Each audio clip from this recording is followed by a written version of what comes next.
प्यारे बच्चों, मैं तुम्हें आज तुम्हारे पाठ्य पुस्तक के चैप्टर 5 पढ़ाऊंगा, जिसका नाम है अरिथमेटिक प्रोग्रेशंस, जिसको हम लोग शॉर्ट में AP कहते हैं। तो सबसे पहले मैं तुम लोगों को समझाता हूँ कि अरिथमेटिक प्रोग्रेशन क्या होता है। तो उसके लिए मैंने कुछ संख्याओं का सूची बनाया है, लिस्ट ऑफ नंबर्स। तो यहाँ नंबर्स मैंने लिया है 10, 40, 70, 100 और भी बहुत सारे संख्याएं हैं, मैंने यहाँ डॉट डॉट लिखा है। तो इस सूची में जो प्रत्येक संख्या जैसे 10 है, 40 है, 70 है, 100 है, इन सभी को पद कहते हैं। पद तो पहला संख्या को हम लोग कहते हैं प्रथम पद, जिसका नोटेशन या चिन्ह होता है A1। दूसरी संख्या 40 जो द्वितीय पद है, जिसका नोटेशन या चिन्ह होता है A2। उसी तरह से तीसरा पद के लिए A3, चौथा पद के लिए A4 और आगे पांचवा पद होगा तो A5। इसी तरह से हम लोग पदों का नामकरण करते हैं। अब मैं आगे बताता हूँ। तो यहाँ इन सारे संख्याओं में एक खास बात यह है कि ठीक पीछे वाला संख्या को उससे आगे वाले संख्या से घटाने से हमेशा एक ही अंक आएगी। जैसे 40 से मैंने 10 को घटाया है तो कितना 40 - 10, देखो 30 आया है।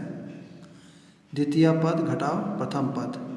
उसी तरह से आगे वाला 70 में से मैंने 40 को घटाया है, तृतीय पद से द्वितीय पद को घटाया है, 70 घटाओ 40, 30 आया। उसी प्रकार से चौथे पद से मैंने तृतीय पद को घटाया है, 100 घटाओ 70, यह हुआ 30। तो हम लोगों ने देखा यहाँ पर कि पीछे वाला पद को ठीक आगे वाले पद से घटाने से हर वक्त एक ही संख्या आती है। अभी इस उदाहरण में 30 आया है। ज़रूरी नहीं कि ये 30 ही हो, ये संख्या कुछ भी हो सकता है। लेकिन अगर ये मान लिया कि 5 हुआ तो हर समय यहाँ भी 5 होगा, यहाँ भी 5 होगा, यहाँ भी 5 होगा, यानी कि जो अंतर है हमेशा बराबर होगी। यानी कि आगे वाले से पीछे वाले को, ठीक पीछे वाले को घटाने से हमेशा जो अंतर आएगा वो बराबर ही आएगा। अगर इस तरह से आता है तो हम लोग उस संख्याओं को, ये सूची को अरिथमेटिक प्रोग्रेशन कहते हैं। यहाँ देखो, यहाँ जो अंतर है 30 है, क्योंकि ये सब जगह बराबर ही होगा, इसलिए इसको हम लोग कहते हैं कॉमन डिफरेंस। हिंदी में सारवा अंतर जो हुआ 30। कॉमन डिफरेंस को हम लोग D अक्षर से रिप्रेजेंट करते हैं।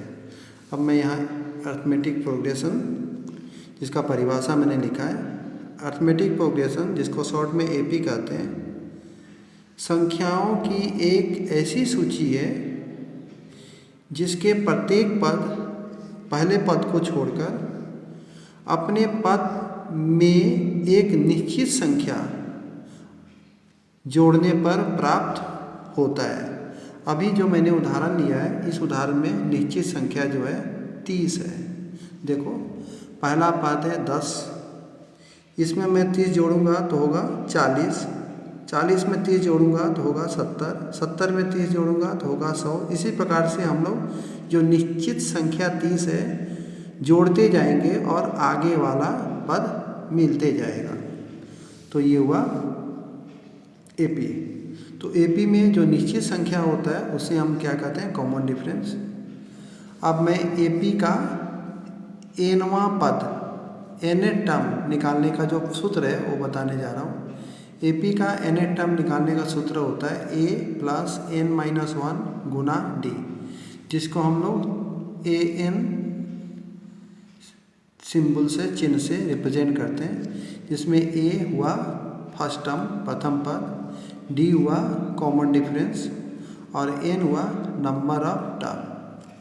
उसी प्रकार से AP के प्रथम n पदों का योग, AP के पहला पद से n पद तक अगर योगफल निकालना है तो योगफल निकालने का सूत्र ये होता है n/2 ब्रैकेट के अंदर है 2a plus n-1 into D, जिसको हम लोग SN चिन्ह से रिप्रेजेंट करते हैं।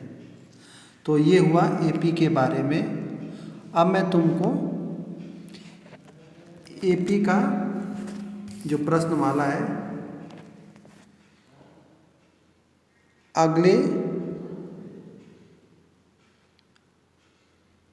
क्लास में बतलाऊंगा।